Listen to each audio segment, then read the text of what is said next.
सबसे पहले मैं एआईसीसी ओबीसी डिपार्टमेंट की पूरी टीम को ओबीसी लीडरशिप भागीदारी न्याय सम्मेलन आयोजित करने के लिए बहुत बहुत बधाई देता हूं। और आज जितना भी क्राउड यहाँ दिख रहा है, ये सब पढ़े लिखे लोग, इलाइट क्लास, समझदार, अपने हकूक को समझने वाले, अपने हकूक को लड़ने वाले लोग यहाँ पर जमा हो गए। ये सबसे मुझे बहुत बड़ी खुशी है। और मैं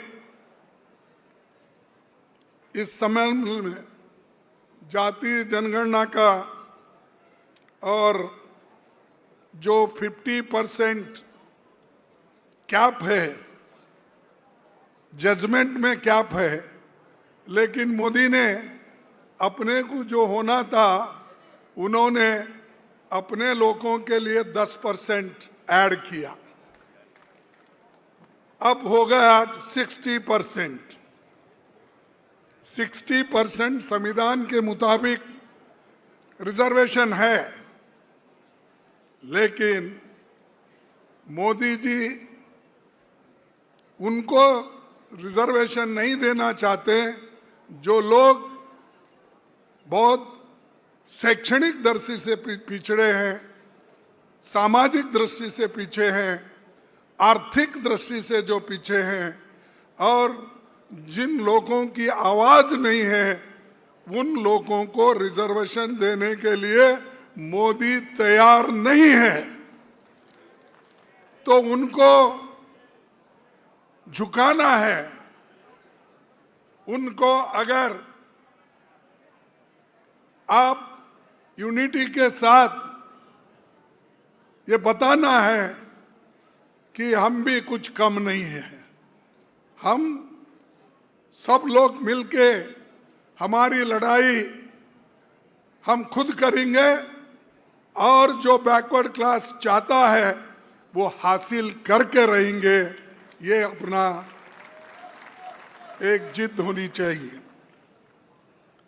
भाइयों, आपको रणनीति भी बनाना है और आपको लड़ना भी है।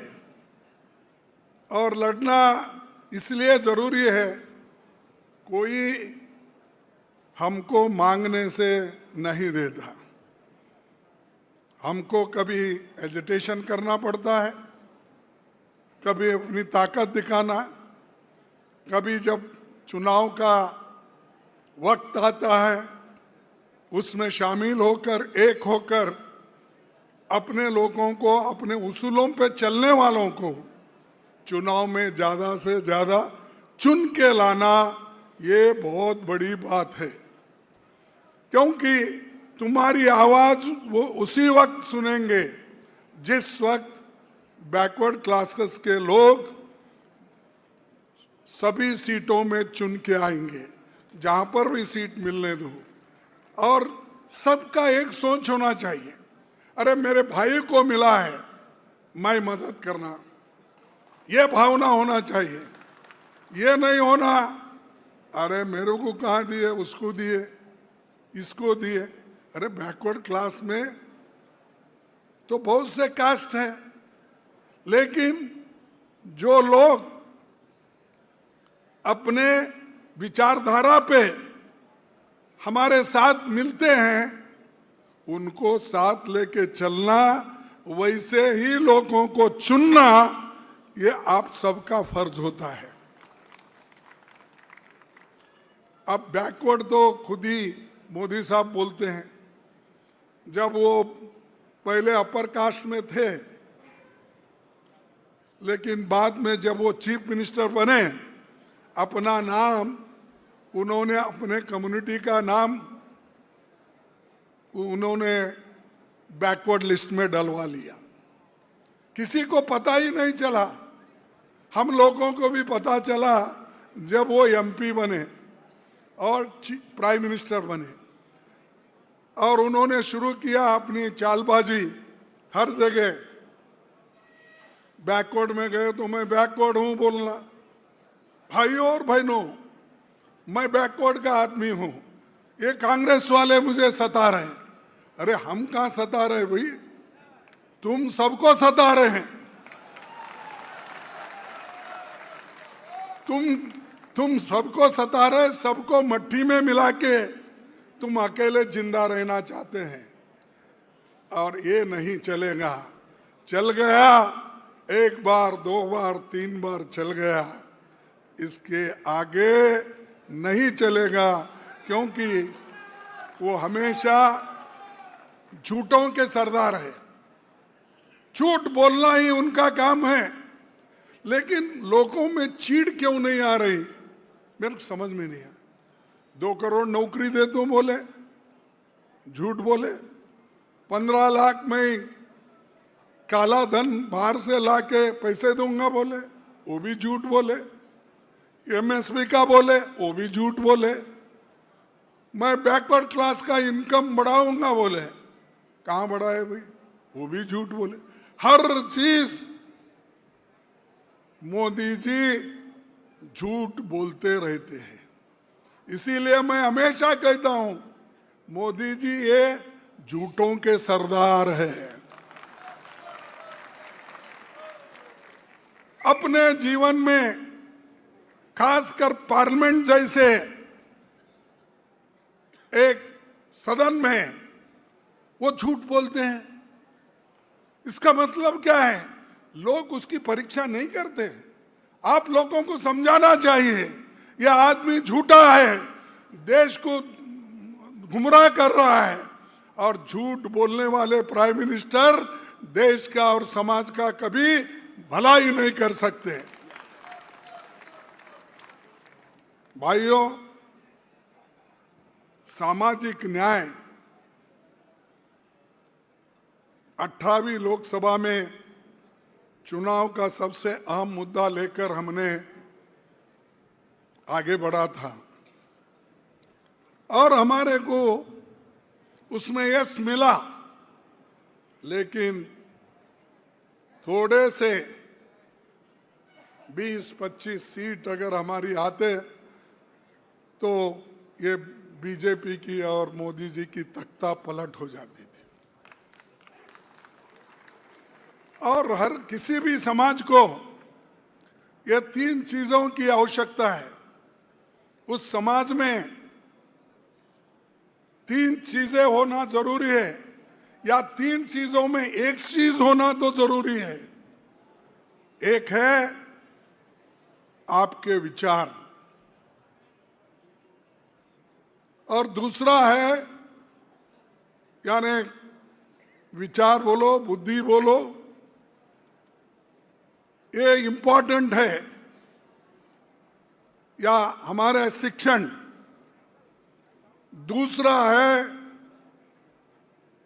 मनुष्य बल, मानसिक बल, मनुष्य बल और आर्थिक बल। ये 3 बल में अगर एक भी बल तुम्हारे पास नहीं है, तुम आगे नहीं बढ़ सकते। अब आप देखिए, किसी भी समाज का, अब जो वीकर्स, बहुत से अपर कास्ट के लोग होते हैं, कितने होते हैं? हर गांव में 2%, 3% होते हैं। अब सर्वे जो हो रहा है, इसके मुताबिक, और हमारे तेलंगाना के और कर्नाटक के लोग जो खोज कर निकाल रहे हैं, सबकी एक्सरे जो कर रहे हैं, उसमें 5%, कहीं 10% निकले हैं। और वो 5% लोग ही देश के हुकूमत बनाते हैं, देश के हुकूमत को बिगाड़ते हैं। तो क्यों कि उनके पास एक ऐसा मुद्दा है जो शिक्षण है, मानसिक बल है उनके पास। उस मानसिक बल से वो लोग आगे बढ़ते हैं। गांव में अगर हमारे पास पहले पटवारी रहते थे, जिनको हम कुलकर्णी बोलते थे या अब विलेज अकाउंटेंट हो गए। मैं समझता हूँ उत्तर प्रदेश में भी यही कहते होंगे पटवारी। हाँ, सुनो सुनो भाई, गांव में कितने रहते हो? एक आदमी रहता है, लेकिन उस एक आदमी को पुलिस भी डरती है, तहसीलदार भी डरता है, दूसरे लोग भी डरते हैं। क्यों डरते हैं एक आदमी को? क्योंकि उसके पास उन्हें मानसिक बल को अपने काबू में रखा है। उस मानसिक बल को जब काबू में रखता है, दूसरों को देने की कोशिश नहीं करता है। जो मनुष्य का शिष्य है, जो मनुस्मृति में अपने विचार रखता है, वैसे लोग वो मानसिक बल से काम लेते हैं। दूसरा है मनुष्य बल। मनुष्य बल में अगर तुम सब लोग एक हो गए, डेमोक्रेसी में, लोकतंत्र में तुम्हारे को इज्जत मिलती है। अगर वो मनुष्य बल नहीं है, यूनिटी नहीं है, हम एक नहीं है, तो हमको कोई पूछता नहीं, हमको डिवाइड एंड रूल करके अलग अलग कर देते हैं। बोलेंगे वो कि भाई ये आप फलाना कम्युनिटी के हो, हम फलाना कम्युनिटी के हो, तुमको क्या मिल रहा है? भाई वो तो इनको मिल रहा है, ए को मिल रहा है, बी को मिल रहा है। ऐसा कह कर इनमें टुकड़े टुकड़े कर देते हैं, बैकवर्ड्स में, वही शेड्यूल कास्ट में कर देते हैं। उस मनुष्य बल को हम कायम नहीं रख सकते। इसीलिए मनुष्य बल का जरूरी है कि हम एक होकर लड़े। किसको भी मिलने दो, बैकवर्ड को मिल रहा है, कम से कम ये हमारे को जहर तो नहीं देता, पानी तो देगा कम से कम। और आरएसएस, बीजेपी ये जहर देने वाला है। और कोई बोलेगा हमारे में से कोई आदमी, साहब देखेंगे बीजेपी आरएसएस कैसी है। मैं बोलता हूँ भाई वो विष है, चाटो मत। अगर वो बोला नहीं साहब जरा चाट के देखता हूं विष है क्या नहीं, अरे एक बार चाटे तुम खत्म हो जाएंगे, मर जाएंगे। विष की परीक्षा करते हैं, इसीलिए वो लोग तुमको डिवाइड करेंगे। आप हिम्मत के साथ एक होकर, अगर एससी, एसटी, माइनॉरिटीज और अपर कास्ट के भी जो जैसे देश को बनाने में भी बहुत से लोग थे, ऐसे लोग हमारे साथ अगर जुड़ गए तो कांग्रेस पार्टी को कोई हिला नहीं सकता। और देश को बनाने में हमारा जो कांग्रेस पार्टी की देन है, वो उसको कोई नकार नहीं सकता। सब कुछ ये 52% के लोग ही की है। और खास करके हमने जो घोषणा पत्र में खास करके राहुल गांधी जी सबसे पहला ये बीड़ा उठाया था। क्या है? उन्होंने ये कहा कि ओबीसी की जातीय जनगणना होनी चाहिए। यह दूसरा कोई नहीं बोला, किसी के पास हिम्मत नहीं थी, सिर्फ एक ही आदमी घोषणा पत्र में भी कहा और खुले आम सबको उन्होंने कह रहा है। तो ऐसे लोगों के साथ जाना चाहिए। किनका साथ जाना? अरे तुम्हारे पास टिफिन गिफिन करके नहीं आए क्या? अरे राहुल गांधी का साथ दो, देंगे ना? जो देने वाले हाथ उठाओ।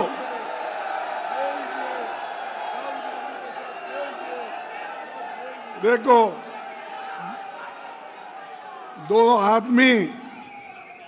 जो आदमी अपर कास्ट का होके अगर बैकवर्ड को साथ देता है, उनके वजह से गालियां खाता है, शेड्यूल कास्ट के लोगों को सपोर्ट करता है, दीन दलितों को सपोर्ट करता है, तो उसका साथ नहीं देंगे तो किसका देंगे? जो अपने घर भर लेने वालों को, देश को तोड़ने वालों को, समाज को तोड़ने वालों को। इसीलिए मेरा आपसे विनती है कि आज हम आप सब की लड़ाई लड़ रहे हैं। राहुल गांधी जी, हम कांग्रेस के जितने भी नेता लोग हैं वो सब लड़ रहे हैं। तो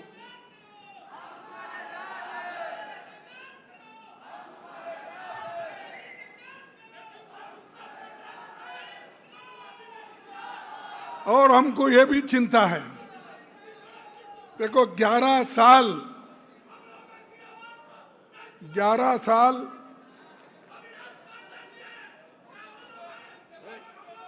एक छोट 11 साल तक ये जो गवर्नमेंट आई है, इस गवर्नमेंट को चुप बैठो भाई। देखो 11 साल से मोदी गवर्नमेंट ने कोई ठोस कदम बैकवर्ड के बारे में नहीं उठाया, शेड्यूल कास्ट के बारे में नहीं उठाया, महिलाओं के बारे में नहीं उठाया। सिर्फ तकरीर करना। भाइयों और बहनों, मैं इसलिए उन्होंने यहां तक बोला, मैं अपने माँ बाप को पैदा नहीं हुआ, भगवान ने मुझे भेजा। बोला क्या बोलते वो इन्होंने, बायोलॉजिकल। अरे बैठो भाई, तुम्हारे पास जोश रहता है, लेकिन समय पे आप वो जोश नहीं दिखाते, अब दिखाते। तो वो बोलते, खुद बोले सो, मैं नहीं भाई। तो वो बोले कि मैं एक बायोलॉजिकल बेटा हूं, नॉन बायोलॉजिकल। तो मैं कैसा पैदा हुआ, कहां से आया, मुझे मालूम नहीं, भगवान ने मुझे भेजा। अरे ये संत तुकाराम ने बोला है, सुने संत तुकाराम का नाम सुने? संत तुकाराम ने बोला, नवसे पुत्र कन्या असती तर पति लागणे काय कारण। अगर भगवान की सिर्फ ऐसा ही पूजा करते फिरते तो आपको बच्चे कैसा पैदा होते हैं? शादी कर लेना पड़ता भाई, शादी के बाद और रस्म रहते हैं, वो सब करने के बाद आपको बच्चा होते हैं। चुप ऐसा भगवान को ऐसा नमस्ते करने से, घर पे सोने से नहीं होता।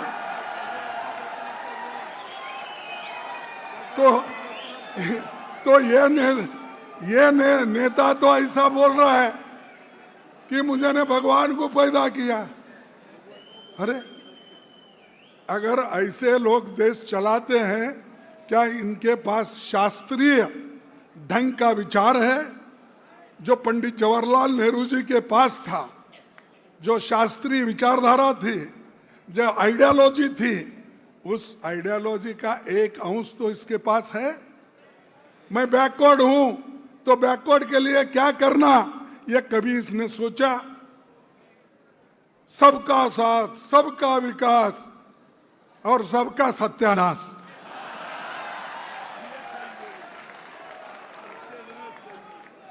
तो ये काम ये लोग करते हैं, लेकिन यहां पर कांग्रेस में हमेशा गरीबों को देखते हैं, गरीबों के पास विचार करते हैं। अब जितने भी सोनिया गांधी जी ने प्रोग्राम दिया,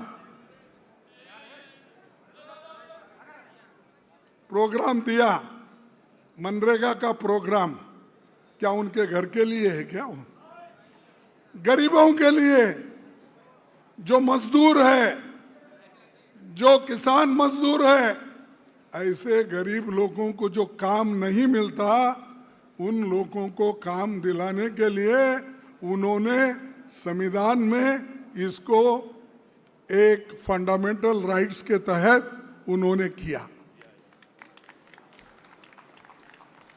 सब बच्चों को एजुकेशन देना, ये उन्होंने कर दिया। बहुत लोग बगैर पेट में खाना नहीं, तो उनको खाना देने के लिए उन्होंने फूड फॉर सिक्योरिटी एक्ट लाया। क्या उनके लिए लाए? अरे ये सब गरीबों के लिए लाए। हेल्थ मिशन, सब कुछ किया। सोनिया गांधी जी नहीं, उनके बगैर ये नहीं हो सकता था। कभी वो प्राइम मिनिस्टर बनने की सोची? उन्होंने कभी नहीं सोचा। उनके नाम से मेजॉरिटी आया, लेकिन उन्होंने कभी नहीं सोचा कि मैं प्राइम मिनिस्टर बनूं। उन्होंने मनमोहन जैसे इकोनॉमिस्ट को इस देश का प्रधानमंत्री बनाया। वो भी एक बैकवर्ड क्लास से ताल्लुक रखते हैं। और मैं ये कहना चाहूंगा कि हमको सभी को ये सोशियो इकोनॉमिक सर्वे कराना जरूरी है। इसके लिए आप लोग घर घर भी फिरना होगा। बैठे जगह काम नहीं होता। तो अगर बैठे जगह ही सब कुछ मिलता बोले तो किसी को मिलने वाला नहीं है। एक बात मुझे याद आ रही है। एक मंदिर के पास हर सोमवार को 2 लोग ठहरते थे। एक था मुसलमान, एक था हिंदू।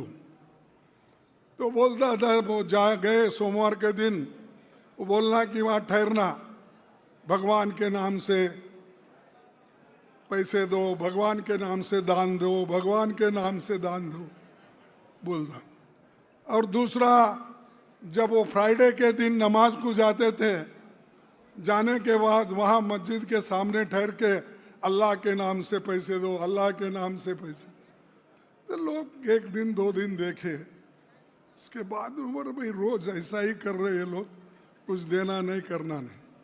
तो वो भूखे प्यासे धूप में ठहरे ठहरे ठहरे ठहर के आखिरी में चक्कर आकर वो मोरी में गिर गए। क्या बोलते उसको, मोरी ना, नाले में गिर गए। गिरने के बाद एक की टांग टूटी। लोग बोलने लगे, अरे अरे बेचारे की टांग टूटी, उठाओ उठाओ। तब किसी ने दूध लाया, किसी ने ब्रेड लाया, किसी ने पैसे दिया, उठाकर उसको रिक्शा में डालकर लेके जाए। तो उसकी तबीयत बाद में हॉस्पिटल में जाने के बाद पूछे, अब कैसे हो? बोला, साहब ठीक हो। अल्लाह देता भी है लेकिन टांग तोड़ के देता है। तो उन्हें बोला, अब मालूम हुआ मुझे, अल्लाह देता है लेकिन टांग तोड़ के देता है। तो इसीलिए भाइयों, अल्लाह देता है सब कुछ, सरकार भी देती है, हमारी पार्टी भी करती है, हमको मेहनत करना पड़ता है। इसीलिए मैं ये बोल रहा हूँ एग्जाम्पल। बैठे जगह सब कुछ नहीं मिलता, कभी लेना पड़ता है, कभी ऐसा हाथ जोड़ के लेना, कभी मांगना पड़ता है, कभी छीनना पड़ता है।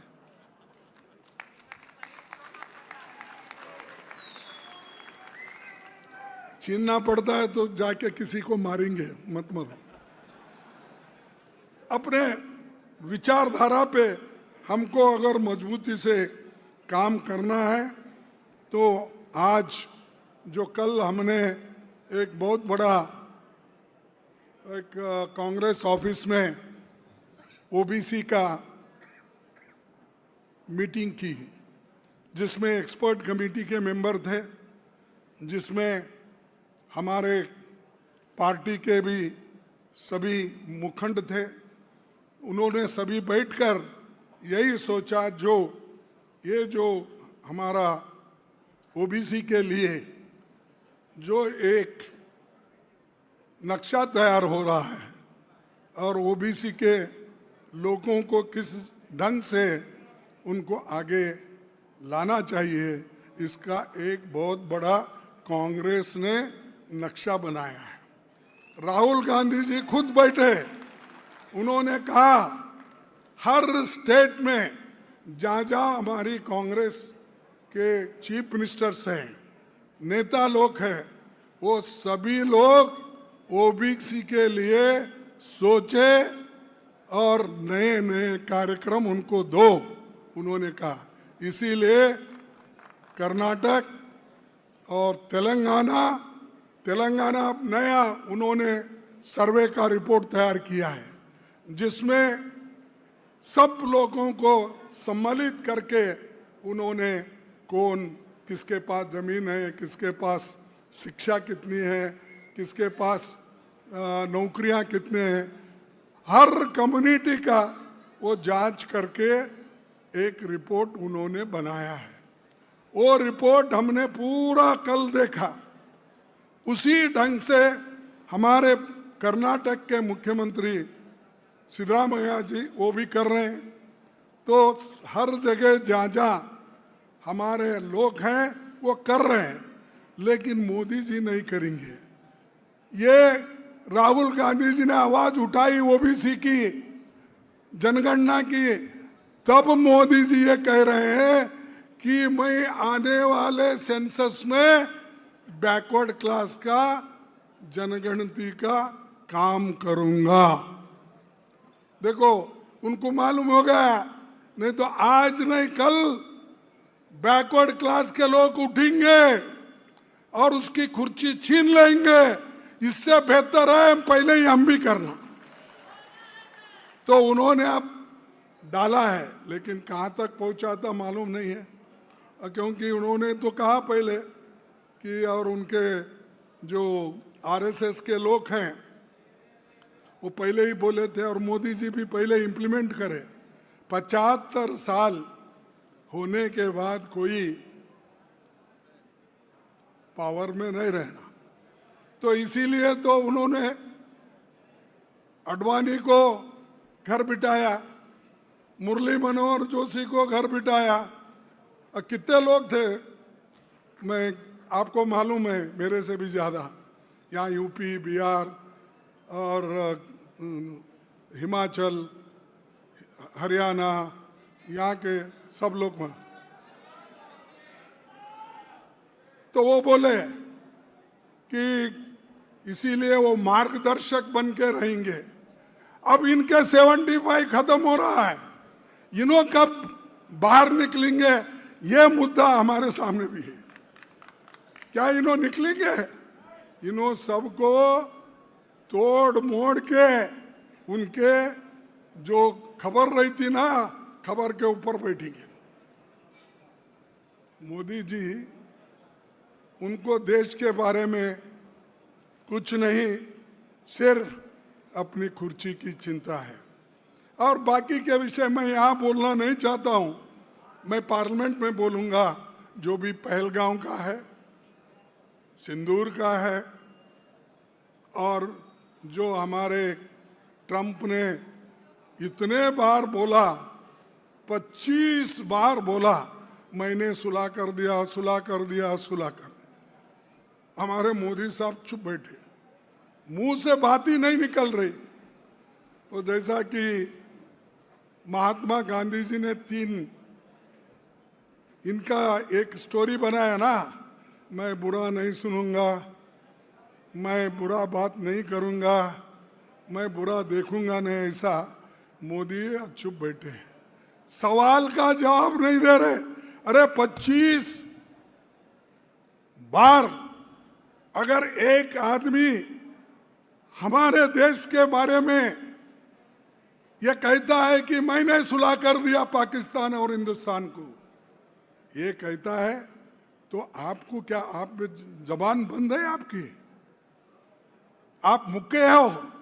बहरे हो, अंधे हो, क्या हो? इधर देश की रक्षा नहीं करते, इधर सामाजिक रक्षा नहीं करते, समाज के लोगों को उठाते नहीं और उनकी मदद नहीं करते, आरएसएस के पास फिरते रहते हो। बाबू,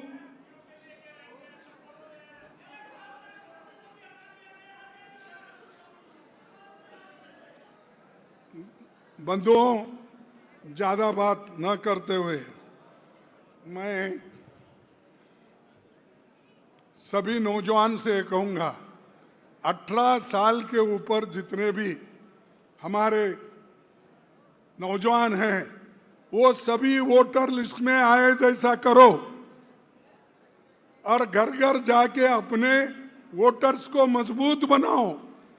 और जो वोटर लिस्ट में वो डिलीट करने का काम वो कर रहे हैं, आज ही उन्होंने नया एक खुलासा किया, नोटिफिकेशन। सिर्फ हम बिहार ही नहीं कर रहे, सारे हिंदुस्तान में हम करेंगे। आज ही उन्होंने कहा, उसका नोटिफिकेशन आया। तो गरीबों को खत्म करना चाहते हैं। ये तो पहले तो बैकवर्ड क्लास, शेड्यूल कास्ट और महिलाओं को वोटिंग पावर देने के लिए आरएसएस, बीजेपी, हिंदू महासभा तैयार नहीं थी। ये जो मिला आपको अडल्ट फ्रेंचाइज, वो सिर्फ जवाहरलाल नेहरू जी, डॉक्टर अंबेडकर के वजह से मिला और किसी से नहीं। उन्होंने आर्गुमेंट किया, भाई इस देश में सारे गरीब लोग हैं, किसान लोग हैं, मजदूर लोग हैं, ये क्या टैक्स देते? इनके पास कुछ है? इसीलिए उन्होंने बोला हर आदमी हिंदुस्तान में जो भी पैदा होता है 21 साल का हो, उसको वोटिंग की राइट देना चाहिए। ये उन्होंने कहा और आज सबको मिला। अब इन्होंने वो वोटर लिस्ट को बदलकर, छीनकर हमारे है सो नुमाइंदगिरी को भी खत्म करना चाहता है। तो मैं आपसे एक